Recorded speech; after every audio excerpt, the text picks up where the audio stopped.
반갑습니다. 7월 6일 수요일 큐티 스케치 시간입니다. 오늘 본문은 고린도후서 3장 12절부터 18절까지의 말씀입니다.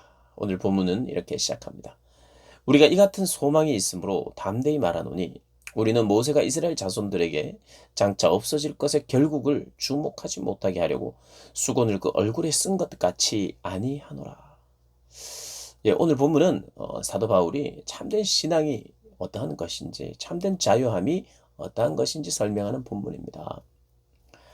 특별히 이 유대인과 그리스도인의 차이를 오늘 설명하는 본문입니다. 우리가 이같이 소망이 있으므로 담대히 말하노니 그 앞의 것에 대한 이 11절 이전 전후의 그 내용과 같은 참된 영광, 그 영광이 이 같은 소망이다 이렇게 이야기하죠. 영의 직분은 더욱 영광이 있지 않겠느냐? 정죄의 직분도 영광이 있은즉 의의 직분은 영광이 더욱 넘치리라. 어제 무슨 말을 했습니까? 율법은 만나면 사람을 만나고 죄인을 만나면 정죄하고 결국은 죽음에 이르는데 은혜는 죄인을 만나면 용서가 있고 또 용서가 있기 전에 그리스도의 의가 또 전해지니까 그들에게는 사랑이 있고 용서가 있고 받아줌이 있고 구원이 있는 거죠. 그래서 이 일을 하는 사람, 이 일을 하는 사람이 바로 사도 바울이었던 거죠. 이 사도 바울의 이 사역이 얼마나 소망이 있는 사역입니까? 그래서 우리가 이 같은 소망이 있으니까 담대히 말한다는 거예요. 담대히 말하는데 모세가 이스라엘 자손들에게 장차 없어질 것의 결국을 주목하지 못하게 하려고 수건을 그 얼굴에 쓴 것 같이. 이 말이 무슨 말이냐 하면 모세가 하나님을 만나고 오면 항상 수건으로 얼굴을 가렸어요. 왜냐하면 그 하나님의 영광이 어느 정도 전달이 돼서 그에게 영광의 빛이 머물렀던 거죠. 그러나 그것은 결국 없어지는 것이었다는 거예요. 없어지는 것. 그래서 이 이스라엘 백성들이 모세를 보면서 그 영광의 빛을 볼 때에 그 모세 자체를 의지하거나 주목하거나 하지 못하도록 그리고 그 영광, 사라질 영광과 그 영광의 한계를 계속해서 바라보지 못하도록 오히려 그들이 바라봐야 될 것은 뭐냐 하면 메시아고 오실 구원자고 하나님인데 모세를 바라보게 될까봐 그렇게 하지 못하도록 주목하지 못하도록 하나님을 바라보게 하려고 수건을 쓰고 또 그 영광 자체도 사라지고 그래서 수건을 썼던 거라는 거예요. 그런데 유대인들이 그들도 모세처럼 수건을 쓰고 하나님 앞에 자꾸 나가려고 하는 거예요. 수건을 쓰고 이미 그리스도께서 오셔서 그 수건을 벗기고 오늘 그 본문의 이야기처럼 18절에 우리가 다 수건을 벗은 얼굴로 거울을 보는 것 같이 주의 영광을 본다. 내가 모세처럼 영광을 보려고 수건을 쓰고 또 하나님을 배웠고 또 나서 또 수건을 쓰고 이런 노력들이 유대인들에게 있었던 거라는 거죠. 모세의 수건은 사실 사라질 영광에 대한 한계 때문에 그렇게 쓴 것이고 모세를 집중하지 못하도록 하게 하려고 썼는데 그들은 그 형식대로 아직까지 계속해서 하나님을 추구하려고 했다는 거예요. 그리스도를 빼놓고 나니까.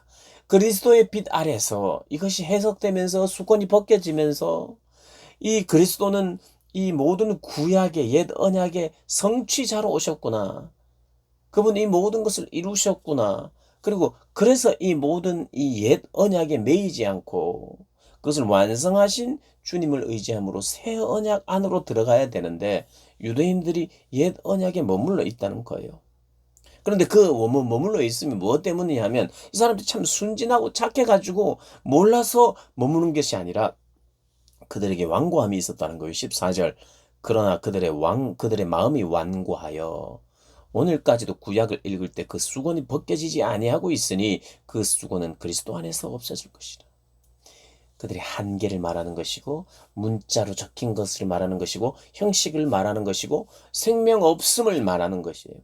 생명 없는 것 그리고 눈에 보이는 것 문자 이런 것에 아직까지도 그들의 마음이 완고하고 교만하고 죄 때문에 그리스도를 바라보지 못하고 있는 거예요.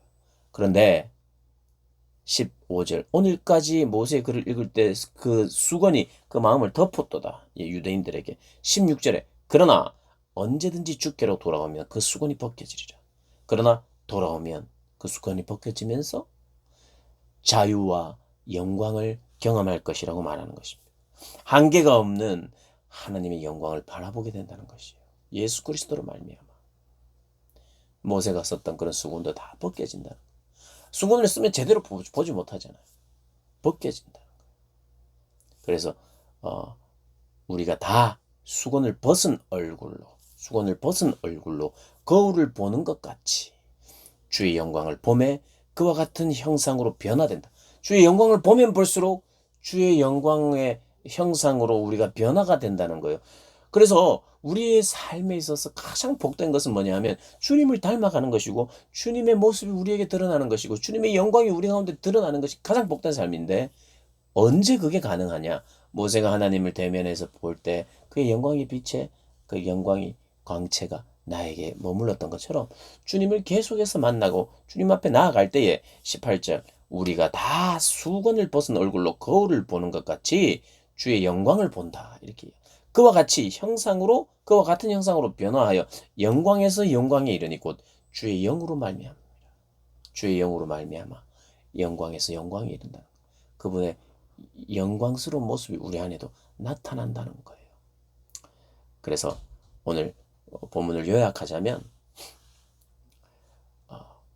유대인의 노력, 모세의 수건, 사라질 영광과 한계, 옛 언약, 구약의 어떤 구약 자체가 문제가 있거나 구약이 부족해서 신약이 생기고 그런 것이 아니라 구약은 오실 메시아를 계속해서 조명하고 구약을 통해서 메시아를 바라보도록 하는 그런 역할을 했고 그러면 그 예수님이 오셨을 때 구약이 제대로 해석이 되고 그 구약 안에 약속이 성취되면서 이제는 그 성취 아래에서 새 언약으로 나가야 되는 거예요. 그러니까 그 구약에 머물러 있다는 것은 예수를 만나지 못하면 구약에 머물러 있는 거예요.